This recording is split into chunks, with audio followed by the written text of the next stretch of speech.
Doctora Alma y compañeros de la maestría. En los siguientes minutos realizaré la explicación de la unidad 3, que tiene por objetivo analizar los elementos y personajes sobresalientes que del Renacimiento hasta la Ilustración dejaron huella en la concepción de la educación especial. En este aspecto tenemos la educación de sordomudos y damos inicio con el personaje de Ponce de León. Ponce de León fue el primer educador de sordos conocido y documentado en el mundo.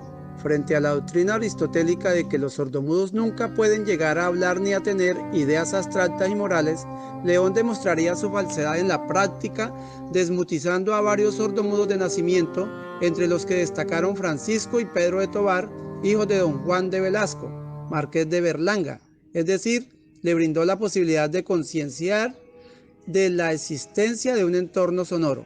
El hecho de que Ponce consiguiera que los mudos aprendieran a hablar, leer y escribir, y que además, por ese mismo camino, alcanzaron un dominio cultural mayor, le sitúan como iniciador de la educación especial. Otro autor muy importante fue Juan Pablo Bonet. Juan Pablo Bonet. Los intelectuales europeos de aquel tiempo consideraban que los sordos eran ineducables, basándose en una lectura de Aristóteles, según la cual el habla era el vehículo exclusivo del pensamiento. Concluían que los sordos, privados del habla, no podían llegar a desarrollar el pensamiento, con lo que permanecían en un estado natural similar al de los animales. Los médicos, por su parte, eran de la opinión de que los intelectuales se equivocaban con su creencia, pues la causa de la mudez era exclusivamente una relación cerebral entre el sentido del oído y los músculos que movían la lengua y la boca para hablar. El libro de Juan Pablo Bonet cuestionaba todas esas aserciones y planteaba que los mudos lo eran solamente por no ser atendidos con un método adecuado, y que su libro daba las claves acerca de cómo hacerlos hablar. En el caso de los sordos, Pablo Bonet recomendaba que debía prohibírseles a los niños el uso de señas y se les debería hablar exclusivamente por medio del alfabeto manual, mientras aprendían a leer y a escribir. Con esa idea se convierte en el primer autor conocido de un tratado oralista y es considerado como adalid, precursor de los métodos oralistas puros.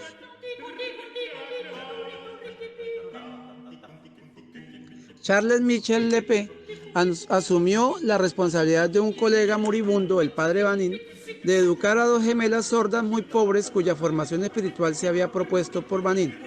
Sus contactos con las dos muchachas convencieron a Michel de que era posible enseñar a los sordos a través del uso de señas, y a partir de entonces se propuso abrir una institución para recibir a otros niños sordos e instruirlos en la religión.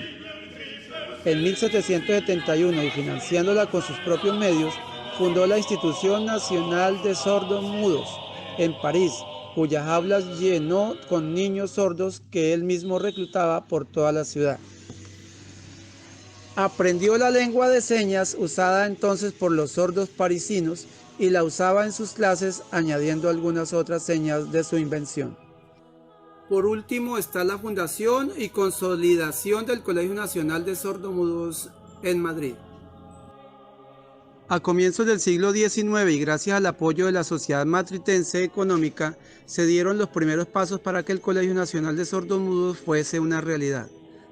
Tras unos años un tanto difusos con respecto a las enseñanzas impartidas en el colegio, el 9 de enero de 1805 se iniciaba oficialmente en España la educación a los sordomudos. Además de los comienzos de la educación para sordomudos en la época del Renacimiento a la Ilustración, también surgió la educación para ciegos, en los que se destacaron los siguientes personajes. Uno de los autores que contribuyeron en la educación para ciegos fue George Philip Harthofer, que en 1651 creó una tablilla de cera para que escribiesen los invidentes.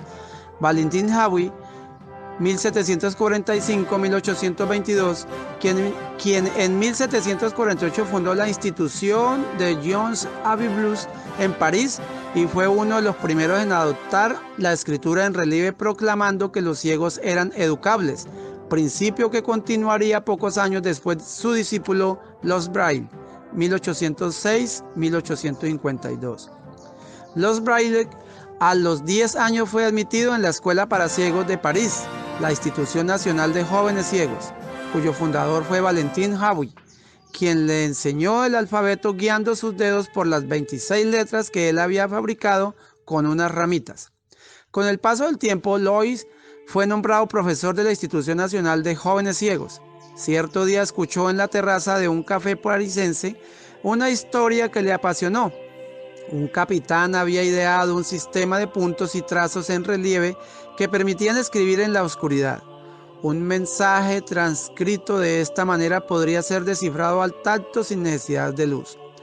Así fue como buscó al capitán Barbier, quien le reveló a Braille cómo, con la ayuda de un punzón, ejercía una cierta presión sobre un papel grueso hasta que en el anverso del mismo se pudiera notar unas pequeñas protuberancias. El sistema estaba basado en un sencillo código utilizado por el ejército. Braille trabajó sin descanso hasta que 5 años después apareció el primer libro impreso con su método y que llevaba su nombre. Como conclusión, podemos tener que a través del tiempo identificamos en los niños y personas adultas con necesidades especiales como sordomudos y ciegos que podrían educarse.